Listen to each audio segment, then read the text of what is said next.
1986년 10월 13일 어느 공업고등학교에서는 미술 수업이 한창 진행되고 있었습니다.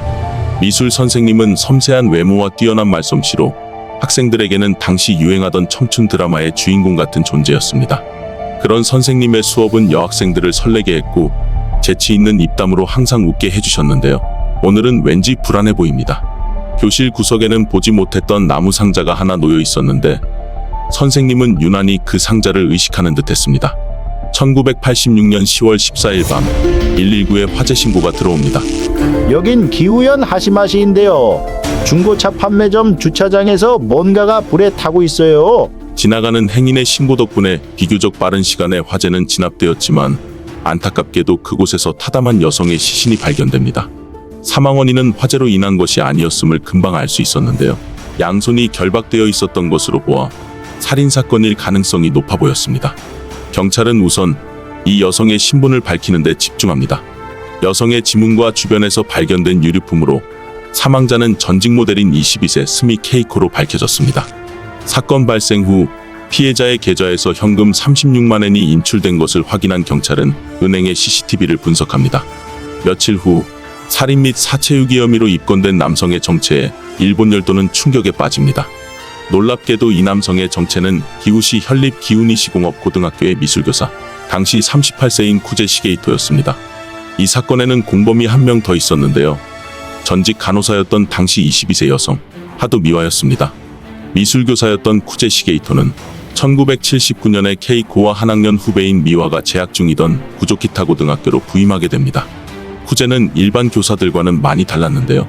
값비싼 옷과 고가의 손목시계로 온몸을 치장하고 벤츠를 타고 등교하는 선생님이었죠.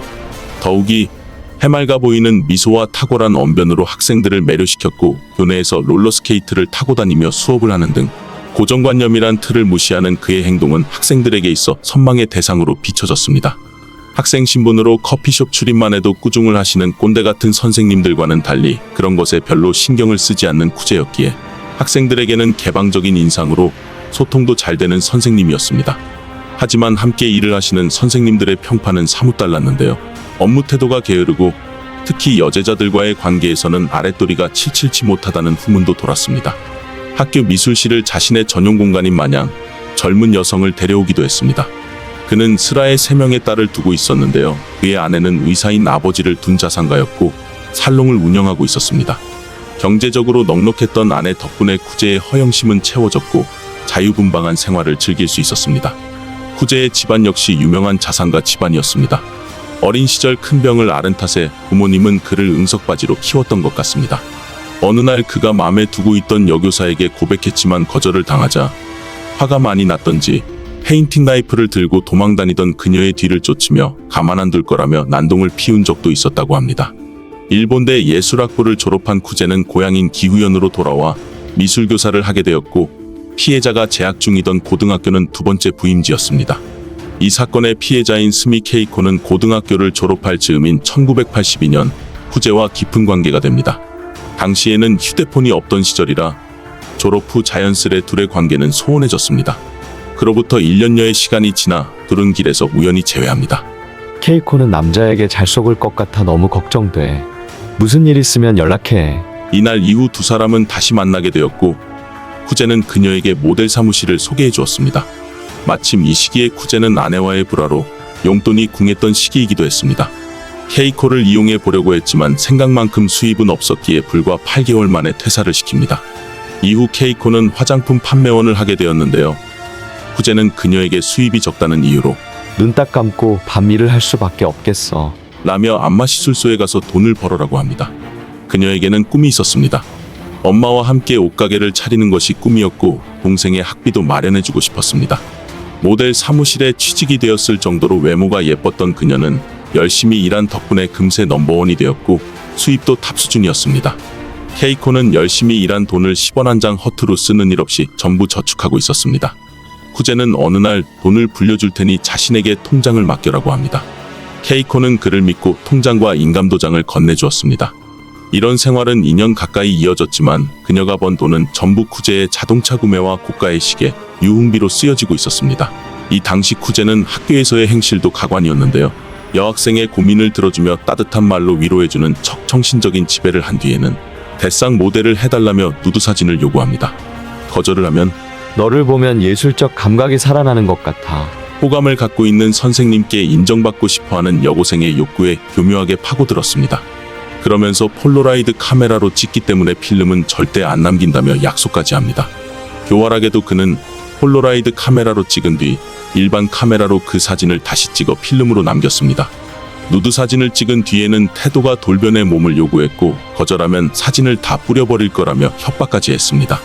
후재에게 협박을 당한 여학생은 5명 정도로 밝혀졌으며 사진이 뿌려지는 걸 원하지 않으면 2~3천만 엔 가져오던지 그 돈이 없으면 안마시술소에 가서 벌어서 오라고 했다고 합니다. 그 중에는 파혼까지 당한 제자도 있었습니다. 케이코도 이젠 세상 물정을 조금씩 알게 될 나이가 되었습니다.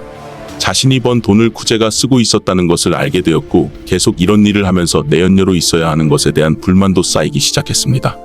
케이코가 번 돈은 2년 동안 2천만 엔이었는데요. 당시 강남의 30평대 아파트 가격이 7천만 원 정도였던 걸 고려해 본다면 세 채 정도는 살 수 있었던 거금이었던 것 같습니다.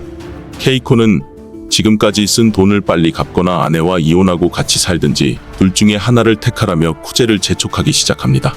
지금까지의 관계를 당신 아내와 학교에 모두 폭로할 거야. 돈은 전부 갚을게. 쿠제는 어떻게든 케이코를 진정시켜보려 했지만 이미 눈이 돌아간 케이코에게는 그의 말 따윈 귀에 들어오지도 않았습니다. 쿠제가 학교에 있을 시간에 전화를 걸어 나는 어차피 밑바닥 인생이야. 우리 둘의 관계를 학교랑 당신 가족에게 다 까발릴 거야. 케이코 때문에 골머리를 썩고 있을 때 훗날 이 사건의 공범이 되는 케이코의 한 학년 후배인 미화가 선생님께 상담할 게 있다면서 학교를 방문하게 됩니다. 그녀는 혼담에 대한 고민을 털어놓기 위해 쿠제를 찾았지만 또 어떤 조화를 부렸는지 이 일을 계기로 둘은 연인 사이가 되어버립니다. 간호사였던 그녀는 병원을 그만두고 쿠제가 시키는 대로 안마시술소로 출근을 하기 시작했고 쿠제가 권유한 맨션으로 이사까지 하게 됩니다. 하지만 이 맨션에는 케이코도 살고 있었습니다.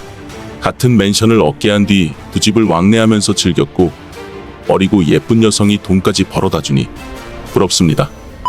당연히 이런 사실을 알 리가 없었던 케이코는 이 무렵 쿠제에게 돈은 됐으니까 여길 청산하고 도쿄로 가서 둘이서 새로운 인생을 살자고 합니다.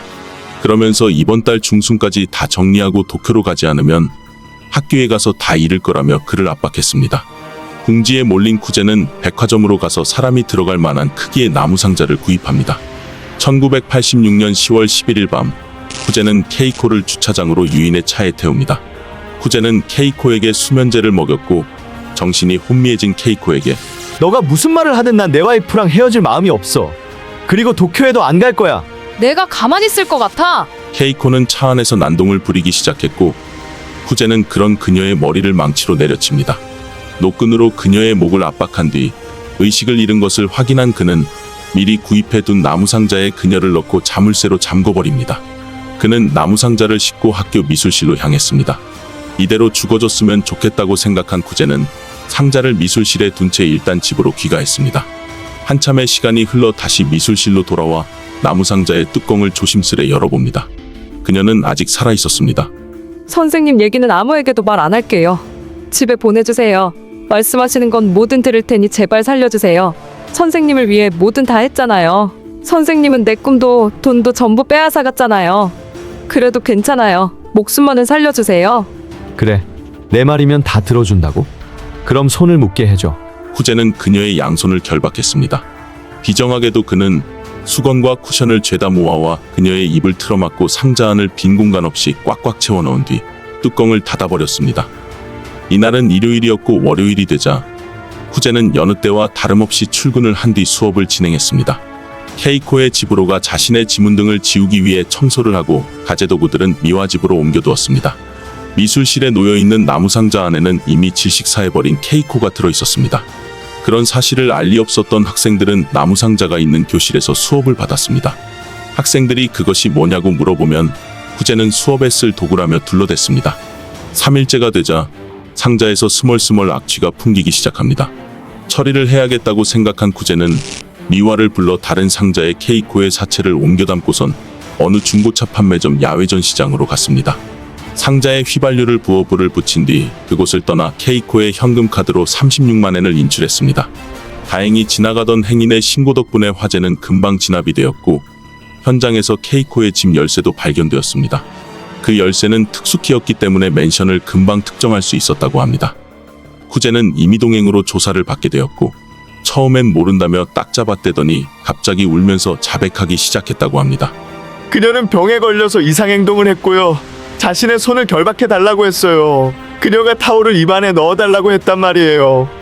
경찰은 그를 어르고 달래가며 조사를 해야 했고 조서가 완성될 때까지는 17일이 걸렸다고 합니다. 1987년 12월 8일 기우지법은 후재에게 징역 15년, 사체유기를 도왔던 미화에게는 징역 1년 6월에 집행유예 3년을 선고했습니다. 후재의 부모님이 유족에게 위자료를 지불한 것이 크게 참작된 판결이었습니다.